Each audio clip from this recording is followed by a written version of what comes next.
Yeah. amazing, beating Maybe he great did find one. players, beating great players in the Thames Invitational last year, and now here also delivering maybe something that is over his seat, right? We knew he's a great player, but to be in this part, and he's starting with guns blazing and a sword blazing too, with that OB out of shield, and right now punishing mess. You know what I love about this? You know, last set, imagine Spargo getting 5th. Well, not so long ago, the best player in the world got 4th. So it is a possibility. It is within the realm of this bracket in particular. If Goblin is the one to take Spargo down, that I wouldn't have predicted because, again, we would have expected Goblin to be in winners and maybe now by this point in losers. But hey, it is what it is, and so far so even. But Spargo takes it back. Spargo saying, no, you think I'm going down? Absolutely not, buddy. I know the spacing. I know how to get hit by the wet sock instead of the sweet spot. I mean, he is trying to go crazy as well as Spargo. Once he gets going, he doesn't seem to want to stop. Goblin, though, trying with those some of those anti-airs and the up Bs, but I think that is going to cost him very much. The juggling from Spargo has only improved ever since going back into Cloud as his main option, right? He worked on that a lot when he was on the Aegis, but it feels like nobody can get down on the floor like this.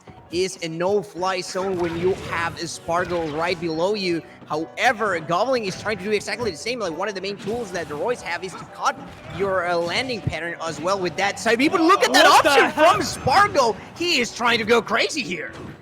Trump Nair almost being able to find its mark, but the one interesting thing about this matchup specifically is that there are Roys everywhere. Spargo has probably played against a actual billion Roys in his quest to the top, but here, how many top-level Clouds really are there in the world that Goblin has the opportunity to practice the matchup against? It's Spargo, and that's pretty much it, at least for North America, for at the tippy top level at least. So we're probably going to see Goblin maybe flying by the seat of his pants a little bit, trying to figure things out on the fly, but he's already found one pretty strong tool, and that is going to be, like you said, sharking those landings, keeping Spargo in the air, depriving him of resources, and not letting him touch down on the ground. Yeah, right now, Roy is not finding any kind of landing, but finally trying to get something, but the backer is gonna simply flash him out and going deep and showing him, this is my land, this is my territory, I'm gonna fight it tooth and nail to the last part of it.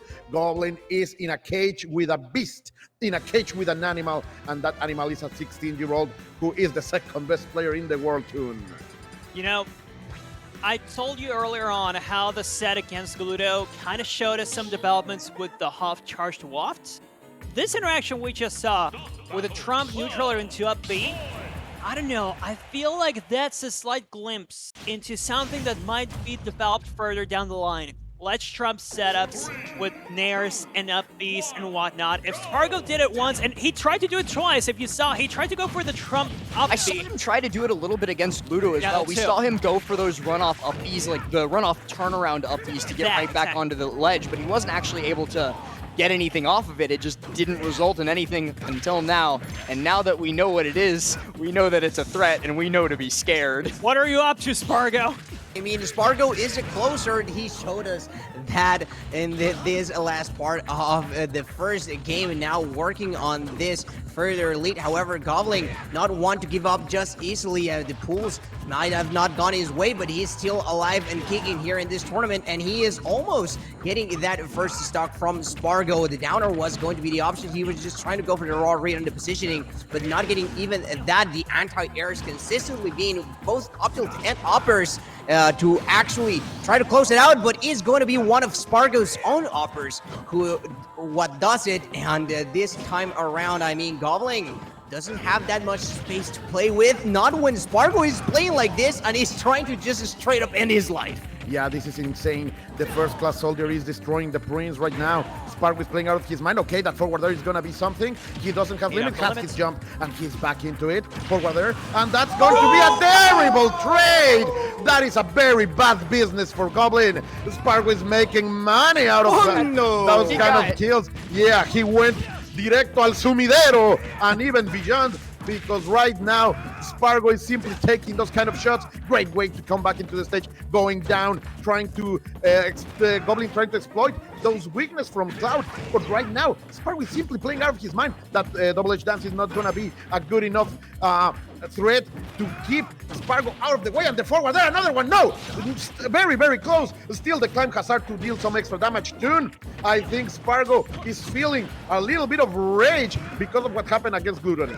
And he doesn't stop throwing out hitboxes, but most of them still connect. Like, it's not the classic Roy meme of, oh, you're hitting ghosts. No, Spargo's maining Cloud, and he's actually hitting his opponent. That's so amazing to me that he keeps finding Goblin where he stands, even eating up some counters and stuff. Goblin is doing a good work predicting where Spargo is going to hit him, but what he's not doing is throwing out moves of his own, weirdly enough. And there we go, also getting some miscalculations onto the distance. Goblin is down 2-0 and on the verge of being eliminated before top 4. A little bit of a tragic misplay coming through Goblin off stage there, but to be honest with you, I wouldn't even go off stage against Spargo at all if I had a choice, because I've seen way too many people get reversaled by this kid. It's a terrifying place to find yourself, and I don't know how many people out there would willingly put themselves in such a situation. Goblin might have just learned his lesson the hard way. We'll have to see if those lessons stuck, though, as we head our way into game number 3. If he can get something going here, at least off the bat, the percents are still even, but we're 10 seconds in, so that's not really saying all that much, and just as soon as I mention it, Spargo starts to run away. Making great use of those platforms and the cross lashes as well. Such a great hitbox to challenge the range of Roy right in front of him. Spargo just keeping himself below that plat, forcing Goblin to actually be the one that approaches. And those offstage situations are very scary, and especially because right after that you find yourself at the ledge, and paying the price for that is Goblin here, as Spargo tries to go for it, but straight up just answers that double-edged dance ever so strong. Goblin is still in this. Yeah, that's the power of the Sword of Seals, but Spargo doesn't care about that kind of lore. He doesn't care about that kind of stuff. 2 in a row. Cross slashes to deliver the most damage possible, and Spargo's trying to bring this back in together. Okay, let's see. The back throw is gonna come out. Goblin going down in order to prevent from those machetes coming down, just like this one, trying to go for the up option. Spargo not reading it well, but still dominating this moment here on the moment. And you were saying it last. Spargo doesn't win that many neutral callings from time to time, but when he punishes you, he really feels it. The El Castigo is always there to deliver the extra damage, and look at that, the forward tilt is gonna do something, going to spend the limit to go back into the stage, and right now Goblin with a great, the disrespect! Respect me, old man, because this is the future, and I am the owner of it. Toon. Yeah, absolutely. Spargo owns it right now with immaculate spacing especially, and I love the mix-up. He dances around. You look at Goblin's shield. It's getting the size of a canica, and it's not going anywhere. Goodbye, Goblin. Is this going to be it? He's so close to landing that back here. That sets up the final edge guard. That's what Spargo wants right now.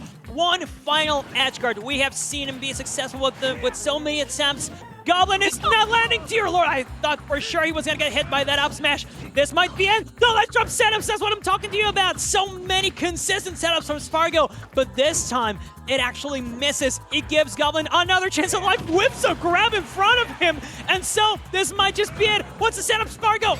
What's the setup? That's the tilt. It's over. Goblin is out of this tournament in 5th place. Spargo moves on. It's a roll, get up, read with the F tilt from Spargo to close that out. And guys, when Spargo starts moving like that, the way he was moving around, sharking beneath the platforms, catching Goblin's landings, knocking him this way and that way, coast to coast, he has bad intentions. He's in his zone.